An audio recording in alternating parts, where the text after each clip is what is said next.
He is currently in hiding. He's received death threats and intense criticism.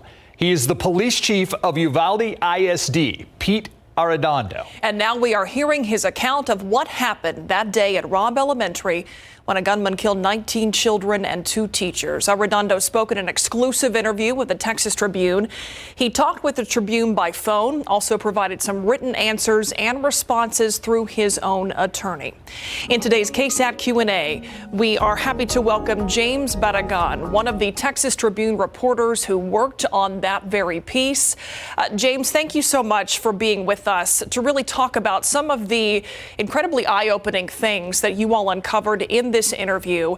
2 things that I want to ask about right off the top here. One of them being that Chief Arredondo said he did not know he was the incident commander on scene during that response, and also didn't have his radios on him, so no way to communicate with other law enforcement that were also there responding. What's his explanation for those 2 things?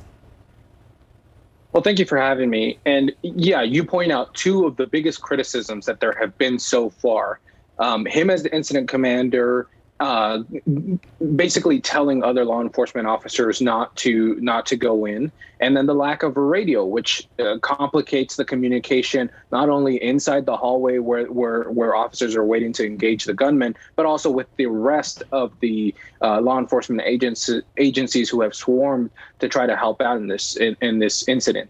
But what he told us in his first public comments since the shooting, and really the first public comments from any law enforcement official other than Texas DPS, he said he never thought of himself as the incident commander, and nobody told him he was the incident commander. He never claimed to be the incident commander, and he was adamant that he never issued an order to other officers not to breach the classroom. I'll get into that a little bit more, but the other thing is that he said, and he willingly concedes and acknowledges that he did drop his police radios. He said when he got there, he thought he was the first police officer on the scene. He wanted to be as quick as possible in engaging the gunman. And so he dropped his radios because he wanted to have both of his hands on his gun so that if he confronted the gunman, he could have a quick and accurate shot should he run into the gunman. You talked to him on the phone, James, and what did you get a sense of his emotions? Did you get a sense of his feelings about this whole thing? I mean, like I said, this is a guy who gave the first 2 briefings the night of the shooting. Very short, not a lot of information in those briefings, but we haven't really seen or heard from him since then. I mean, obviously he has a sense of just what a center point of this criticism he's become.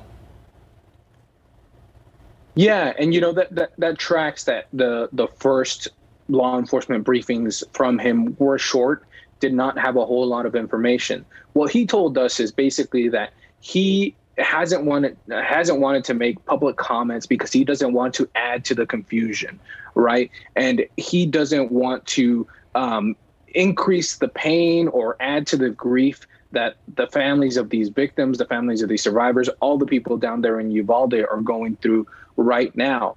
You have to remember that he is a member of this community. He grew up there. He went to Robb Elementary. He spent the first 16 years of his career as a police officer at the Uvalde Police Department. So he is very, very close to this tragedy. One of his family by marriage, one of the teachers who died was married to his second cousin. And then the other teacher who was killed by the gunman, Eva Morales, was married to a Uvalde School District police officer. It's very close. And so he recognizes that he has become a part of the story. He recognizes that there is a lot of scrutiny and criticism of it. And he wanted to put out there his version of events, how he remembers it, so that people can get some context for why he made the decisions that he made. And a huge part of this story is the length of time that it took officers to eventually confront the gunman. 77 minutes. We know that a locked door was a big part of that. What's his explanation for what was going on during that time and the reason why it took so long? Yeah, well, I want to clarify some points. The 77 minutes is actually how long the entire shooting took. I think from the point that officers are in the hallway to when they finally confront the gunman, are able to get inside the classroom and shoot him, I think it is more than an hour, but that's not the full 77 minutes. But I think that's another one of the new details that came out in this interview through Arredondo's perspective. He said that he had tried to unlock the door to one of the classrooms where the gunman was. He tried to open it, but when he tried to do that, he found that it was locked, and that complicated the law enforcement response. Usually schools have these doors that are designed so that it's difficult for someone from the outside to get inside, and that's precisely because of these like active shooter incidents. You don't want the shooter to be able to get in from the outside, and so people on the inside are very secure. However, when the gunman ended up inside, that made the law enforcement response so much more complicated, because now it's the police that cannot get inside, and they did not know if they had more victims inside or potential victims, if there was anybody that was still alive inside the room, because the lights were off, another practice from the lockdown drills.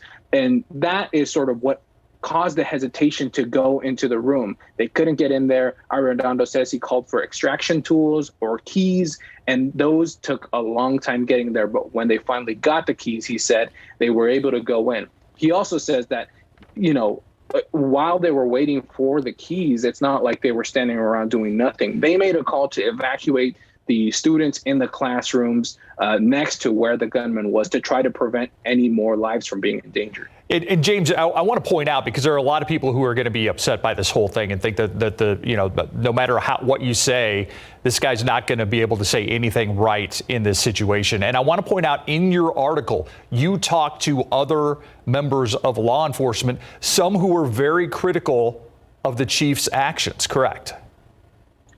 Right. And everybody has to remember that this is his account. So I think it's fair for people, your viewers and our readers, to take it with a grain of salt. This is how he remembers it. And he obviously knows that he's become a center of attention here.